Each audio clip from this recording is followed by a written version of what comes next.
Hey everyone, my name is Sonal and welcome back to Chilling Tales of Crime. I hope आप सभी बहुत अच्छे होंगे। अमीर होने के लिए लोग कई तरह के शॉर्टकट्स अपनाते हैं। सबको कैसे न कैसे करके रिच होना है। लेकिन सोचिए, अगर कोई आपसे ये कहे कि अगर आपको रिच होना है तो आपको बलि देनी होगी, यानी ह्यूमन सेक्रीफाइस करना होगा। तो आज के केस की शुरुआत सुपरस्टिशन और ब्लैक मैजिक से होती है और अंत होता है ह्यूमन सेक्रीफाइसेस और कैनिबलिज्म पे।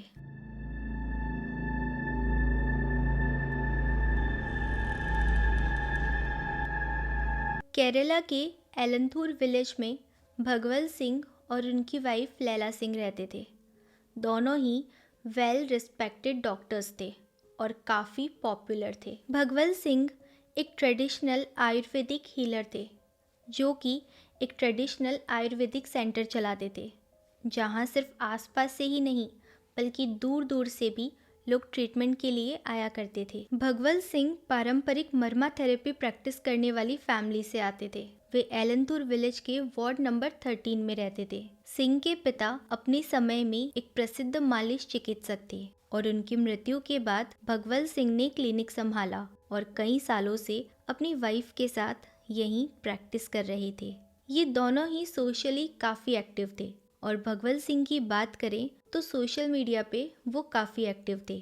भगवल अपने सोशल मीडिया पे हाइकू पोइम्स पोस्ट करते थे और वो सीपीआईएम के समर्थक भी थे, जो कभी कभी विचारधारा के समर्थन में पोस्ट और पोस्टर्स को शेयर किया करते थे। बाहर से दिखने पर सब कुछ बहुत अच्छा था, लेकिन अंदर ही अंदर वो दोनों बहुत ही लंबे टाइम से फाइनेंशियल इश्यूज फेस कर रहे थे। उनके फाइनेंशियल कंडीशन बिगड़ती जा रही थी, अर्निंग बहुत कम हो रही थी और ये दोनों जैसे तैसे करके गुजारा कर रहे थे। सोशल मीडिया पे भगवल सिंह की फ्रेंड लिस्ट में 2019 में श्रीदेवी नाम की एक लड़की ऐड होती है। भगवल सिंह और श्रीदेवी काफ़ी लंबे टाइम तक बात करने लगे और अब धीरे धीरे उनको श्रीदेवी पे इतना ट्रस्ट हो गया कि वो अपने घर की एक एक बात उसे बताने लगे। उन्होंने श्रीदेवी को यहाँ तक बता दिया कि कैसे उनकी फाइनेंशियल कंडीशन बहुत लंबे टाइम से बिगड़ती जा रही है और कुछ भी करके उसका सॉल्यूशन उन्हें नहीं मिल रहा है। वो बहुत ही लंबे टाइम से फाइनेंशियल इश्यूज़ को फेस कर रहे हैं। ये सुनने के बाद श्रीदेवी उनसे कहती है कि अपने पास्ट में एक टाइम पे पैसे और प्रॉपर्टी को लेके उसने भी बहुत सारे इश्यूज़ फेस किए थे, लेकिन उस दौरान एक इंसान था जिसने उसकी मदद की थी और फिर सब ठीक हो गया। क्यूरियस भगवल सिंह ने उससे पूछा कि क्या वो इंसान हमारी मदद करेगा। इसका जवाब श्रीदेवी ने हाँ में दिया और उसने कहा कि वो जल्दी ही उससे उनका कांटेक्ट करवाएगी। अब कुछ टाइम के बाद उनके घर पे एक शख्स आता है जिसने अपना नाम राशिद बताया और उसने ये भी कहा कि श्रीदेवी ने उसे भेजा है उन दोनों की हेल्प करने के लिए। घर में आने के बाद राशिद ने इधर उधर घूम के पूरा घर देखा और एक जगह पे बैठकर वो भगवल सिंह से कहने लगा कि उसने पूरा घर देखा है और उसे समझ आ गया है कि उनके साथ ऐसा क्यों हो रहा है, क्योंकि उन दोनों पर ब्लैक मैजिक हुआ है। पर इसको हटाने के लिए उन्हें कुछ रिचुअल्स करने पड़ेंगे, तभी जाके इसका असर ख़त्म होगा और तभी जाके उनकी फाइनेंशियल कंडीशन पहले से बेटर होगी। अब क्योंकि भगवल सिंह और लैला सिंह बहुत ही लंबे टाइम से इस प्रॉब्लम में थे और उन्होंने इस मुसीबत से निकलने के लिए हर संभव कोशिश की, लेकिन कुछ भी सॉल्यूशन नहीं मिला और आखिरकार अब उन्हें लगने लगा कि शायद यही एक शख्स है जो उन्हें इस सारी मुसीबत से निकाल सकता है और इसीलिए अब वो राशिद पे ट्रस्ट करने लगे थे और उसकी हर बात मानने को तैयार थे। सो राशिद ने पहला रिचुअल ये बताया कि Laila Singh has to sleep with him while Bhagwal Singh is around. ये फिजिकल रिलेशन रिचुअल का पार्ट होगा। लैला सिंह और भगवल सिंह दोनों ही इसके लिए मान गए और भगवल सिंह की मौजूदगी में Rashid slapped with his wife and Bhagwal Singh हाथ जोड़ के वो ड्यूरेशन में उसे एक रिचुअल समझ के बैठा हुआ था और वो सब देख रहा था। इसके बाद भी उनकी फाइनेंशियल कंडीशन में कोई सुधार नहीं आया। ये देखकर भगवल सिंह ने दोबारा राशिद से कांटेक्ट किया और उससे कहा कि तुमने कहा था कि रिचुअल के बाद में सब ठीक हो जाएगा, लेकिन इसके बाद में भी कुछ भी असर नहीं हुआ है। और इस बात पर उसने कहा कि तुम पर जो ब्लैक मैजिक हुआ है वो बहुत स्ट्रॉन्ग है, वो इस रिचुअल से नहीं जाएगा, उसके लिए तुम्हें ह्यूमन सेक्रीफाइस देना होगा। अब भगवल सिंह और लैला सिंह मान तो गए थे, पर भगवल सिंह के लिए किसी ऐसे इंसान को ढूंढना बहुत ही मुश्किल था जिसकी वो बलि दे सके। तो राशिद ने उनसे कहा कि अगर वो उसको कुछ फीस दे तो वो उनके लिए ऐसे एक इंसान को ढूंढ देगा और साथ ही सारे रिचुअल्स के अरेंजमेंट भी कर देगा। और इस बात पर लैला और भगवल सिंह दोनों रेडी हो गए। दरअसल राशिद का असली नाम मोहम्मद शफ़ी था और वो पास में ही एक छोटा सा रेस्टोरेंट चलाता था। और अगर बात करें श्रीदेवी की, तो श्रीदेवी नाम की कोई लड़की एग्जिस्ट ही नहीं करती। मोहम्मद शफ़ी ने ही श्रीदेवी के नाम से एक फ़ेक प्रोफाइल बनाया था, यानी कि श्रीदेवी, राशिद और मोहम्मद शफ़ी तीनों एक ही इंसान थे। अब मोहम्मद शफ़ी की अगर बात करें तो वो बस 6th क्लास तक पढ़ा हुआ था। एर्नाकुलम जिले के पेरम्बवूर के रहने वाले शफ़ी ने नबीसा से निकाह किया था। वो 2 लड़कियों का बाप और एक बच्ची का ग्रैंडफादर भी है। वो फिलहाल कोच्चि में एक रेस्टोरेंट चलाता था और यहीं आने वाली लाचार महिलाओं को वो अपने शिकार के लिए चुनता था। उसके रेस्टोरेंट पे बहुत से लोग आते थे, जिनमें से एक थी रोज़ेलिन। रोज़ेलिन लॉटरी टिकट्स को बेचा करती थी, जिनको बेचकर वो मैक्स टू मैक्स एक दिन का 1000 रुपीज़ अर्न कर पाती थी और कभी कभी तो इतना भी नहीं। मोहम्मद शफ़ी उर्फ राशिद ये बात बहुत अच्छे से जानता था। जून में उसने रोज़ेलिन से कहा कि वो एक एडल्ट फिल्म शूट करना चाहता है, जिसके लिए वो एक एक्ट्रेस ढूंढ रहा है, जिसे बदले में वो 10 लाख रुपए देगा। तो जैसा कि मैंने पहले बताया कि रोज़ेलिन पूरे दिन काम करके max to max 1000 rupees earn कर पाती थी और कभी कभी तो शायद उतना भी नहीं हो पाता था। तो उसके लिए एक दिन के काम के बदले में 10 लाख रुपए मिलना बहुत बड़ी बात थी और वो अच्छी लाइफ और बेटर फाइनेंशियल कंडीशन के चलते मोहम्मद शफ़ी के झांसे में आ गई और आखिर में उसने हाँ कर दिया। रोज़ेलिन के हाँ करते ही मोहम्मद शफ़ी उसे लेकर भगवल सिंह और लैला सिंह के घर पे जाता है, जहाँ रिचुअल्स की तैयारी हो रही थी। अब रोज़ेलिन को ले जाकर भगवल सिंह और लैला सिंह एक बेड से बांध देते हैं और उसकी आंखों पर पट्टी बांध देते हैं और पीछे से मोहम्मद शफ़ी मंत्र पढ़ना शुरू करता है, आंखें बंदने तक और हाथ बंधने तक। रोज़ेलिन को लग रहा था कि शायद ये शूटिंग का ही पार्ट है। अब क्योंकि शफ़ी ने मंत्र पढ़ना शुरू किया था और रोज़ेलिन ने उनकी कुछ बातें भी सुन ली थी, तो वो समझ चुकी थी कि नहीं, ये शूटिंग का पार्ट नहीं हो सकता, यहाँ पे कुछ तो गड़बड़ है।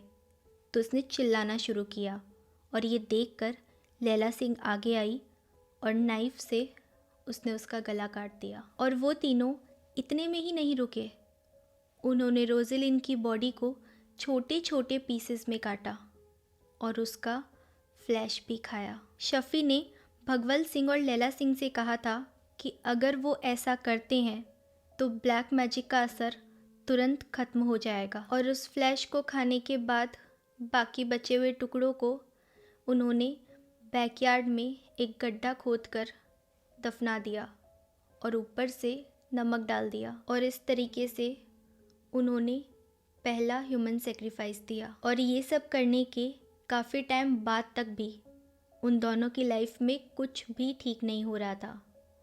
जब भगवल और लैला ने ये देखा तो भगवल ने तुरंत राशिद को फ़ोन किया और उससे कहा कि ठीक होना तो बहुत दूर की बात है, अभी तक तो कुछ इम्प्रूवमेंट भी नहीं हो रहा है, जबकि जैसा तुमने कहा था हमने वैसा ही किया और अब तो ह्यूमन सेक्रीफाइस भी किया जा चुका है, तो आखिर क्यों अभी भी कुछ फ़र्क ही नहीं पड़ रहा है। इस बात पर शफ़ी ने उनसे कहा कि देखो, तुम पर जो ब्लैक मैजिक हुआ है वो वाकई में इतना स्ट्रॉन्ग है कि एक ह्यूमन सेक्रीफाइस से उसका कुछ नहीं हो रहा, तो अगर तुम्हें वो हटाना है तो तुम्हें एक और इंसान की बलि देनी होगी। और जब दोनों ने हाँ किया तो शफ़ी अपनी फ़ीस लेकर फिर से एक बार एक विक्टिम की तलाश में निकल गया। अब तक मोहम्मद शफ़ी भगवल सिंह और लैला सिंह से 6 लाख रुपए ले चुका था,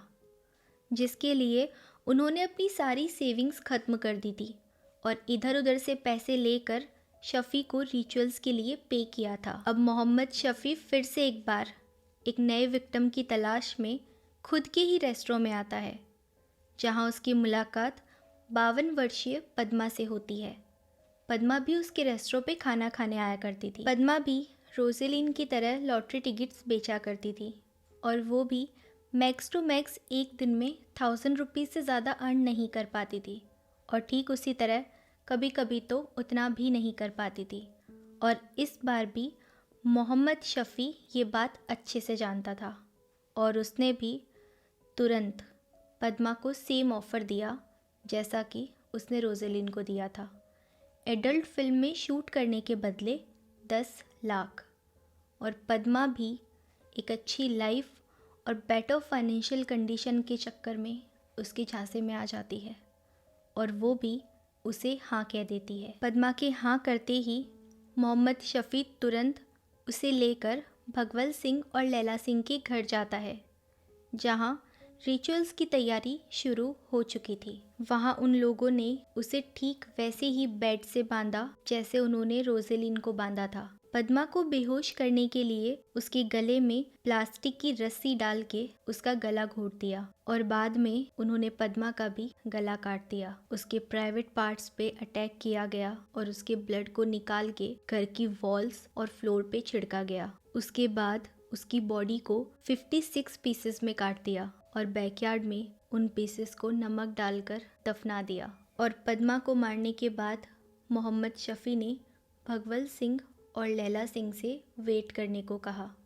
और वो दोनों सब ठीक होने का वेट करने लगे। उधर सेकंड विक्टिम पद्मा के बेटे सेल्वराज ने देखा कि उसकी मॉम उसका फ़ोन नहीं उठा रही है, जबकि वो अपनी मॉम से हर दिन बात करता था, लेकिन इस दिन ना उसकी मॉम ने उसका कॉल उठाया और ना ही उसे कॉल बैक किया। उसने कुछ टाइम वेट किया और उसके बाद में फिर से कॉल किया, लेकिन इस बार पद्मा का फ़ोन स्विच ऑफ दिखा रहा था। ये देखकर सेल्वराज बहुत वरीड हो गया, क्योंकि इससे पहले उसकी मॉम ने ऐसा कभी नहीं किया था। और जब पद्मा से कोई कांटेक्ट नहीं हुआ तो सेल्वराज ने अपनी आंट पलनी अम्मा को कॉल किया, जो कि पद्मा के घर के पास ही रहती थी। पलनी अम्मा को कॉल करके उसने अपना कंसर्न बताया और एक बार अपनी मॉम के घर जाकर चेक करने को कहा। उसकी आंट ने उसकी मॉम के घर जाकर चेक किया। वहां जाके पलनी अम्मा ने देखा कि पद्मा का घर लॉक था। पद्मा के नाम मिलने पे पलनी अम्मा ने भी उसे कॉल किया, पर फ़ोन स्विच ऑफ था। अपनी मॉम के बारे में कुछ भी पता ना लगने पर सेल्वराज बहुत वरीड हो गया। उसने तुरंत चेन्नई में अपनी जॉब को छोड़कर अपने होम टाउन जाकर अपनी मॉम को ढूंढने का डिसाइड किया। वहां पहुंचकर कुछ भी ना पता चलने पर वो पुलिस स्टेशन गया और मिसिंग कंप्लेंट फाइल की। जब पुलिस ने इन्वेस्टिगेशन करना स्टार्ट किया तो कॉल लिस्ट के बेस पर सबसे पहला नाम यहाँ आता है मोहम्मद शफ़ी का। जब पुलिस ने इन्वेस्टिगेशन स्टार्ट की तो कॉल लिस्ट के बेस पर सबसे पहला नाम आता है मोहम्मद शफ़ी का। अब पुलिस इन्वेस्टिगेट करने के लिए मोहम्मद शफ़ी के रेस्टोरेंट पे जाती है। रेस्टोरेंट के बाहर अचानक से पुलिस को देखकर मोहम्मद शफ़ी पैनिक हो गया और भागने लगा। उसको भागते हुए देख पुलिस का शक अब और बढ़ गया था। पुलिस ने तुरंत शफ़ी को पकड़ा। पहले वो बातें घुमाता रहा, लेकिन स्ट्रिक्टली पूछने पे उसने कन्फेस कर ही लिया और उसने ये भी बताया कि वो अकेला नहीं था। शफ़ी से पद्मा के मर्डर का कन्फेशन लेने के बाद अब पुलिस भगवल सिंह और लैला सिंह को अरेस्ट करने पहुंची और उनसे पूछताछ के वक्त उन्हें रोजेलिन के मर्डर के बारे में पता चलता है। शफ़ी के बैकग्राउंड चेक करने पे पता चला कि ये पहली बार नहीं है कि उसने ऐसा क्राइम किया है, क्योंकि इससे पहले भी 2020 में वो एक हॉरिबल क्राइम कर चुका था। 2020 में जब ये हुआ तब शफ़ी एक ट्रक ड्राइवर था। एर्नाकुलम में एक ओमाना नाम की लेडी अपने कस्टमर्स के लिए प्रोस्टिट्यूट्स अरेंज करती थी। शफ़ी के कहने पे ओमाना ने उस दिन उसके लिए भी एक प्रोस्टिट्यूट अरेंज की थी, बट उस दिन वो आई नहीं। तब ओमाना ने एक 75 इयर्स ओल्ड लेडी को मिसलीड करके अपने घर बुला लिया। शफ़ी वहाँ मौजूद था। Shafi raped her at Omana's house. Even Shafi ने उसके प्राइवेट पार्ट्स पे भी अटैक किया था, ठीक उसी तरह जैसे उसने अपने बाकी 2 विक्टिम्स के साथ किया था। उसके बाद ओमाना के बेटे मनोज ने उसे इस बुरी कंडीशन में देखा, उसने भी उस पे ब्रूटली अटैक किया। इसके बाद शफ़ी को आसपास के लोगों ने पकड़ के पुलिस को सौंप दिया। पुलिस ने उसे अरेस्ट भी किया, लेकिन उसे बेल मिल गई थी। हॉस्पिटलाइज्ड रहने और ट्रीटमेंट के बाद luckily that lady survived. Investigation में ये भी पता चला कि Shafi is a psychopath and a sexual pervert. उसको ऐसे हॉरिबल क्राइम्स एंड रेप से सेक्सुअल प्लेजर मिलता था, जिसके लिए वो किसी भी हद तक जा सकता था। पुलिस कमिश्नर नागराजू ने उस वक्त बताया था कि शफ़ी को अपने विक्टिम की बॉडी से ब्लड निकलते हुए देखने में मज़ा आता था। वो उस चीज़ को एंजॉय किया करता था। एलंतूर ह्यूमन सेक्रीफाइस केस की इन्वेस्टिगेशन के दौरान कई खुलासे हुए। ये भी पता चला कि मोहम्मद शफ़ी, भगवल सिंह और लैला सिंह ने दोनों विक्टिम्स को जान से मारने से पहले बुरे तरीके से टॉर्चर भी किया था और किसी को शक ना हो, इसीलिए वो रात होने का वेट करते थे और रात होते ही बॉडीज़ को बैकयार्ड में ले जाकर दफना देते थे। उसके बाद बॉडीज़ को डीएनए टेस्टिंग पोस्टमार्टम एग्जामिनेशन के लिए भेजा गया। एलंतूर ह्यूमन सेक्रीफाइस केस अभी भी पेंडिंग है। इसका फाइनल वर्डिक्ट कोर्ट ने अभी तक नहीं दिया है। तो आज का केस यहीं ख़त्म होता है। आपको वीडियो कैसी लगी कमेंट सेक्शन में ज़रूर बताना, और अगर आप चाहते हैं कि कोई स्पेसिफिक केस मैं यहाँ कवर करूँ तो वो भी आप कमेंट सेक्शन में मेंशन कर सकते हैं।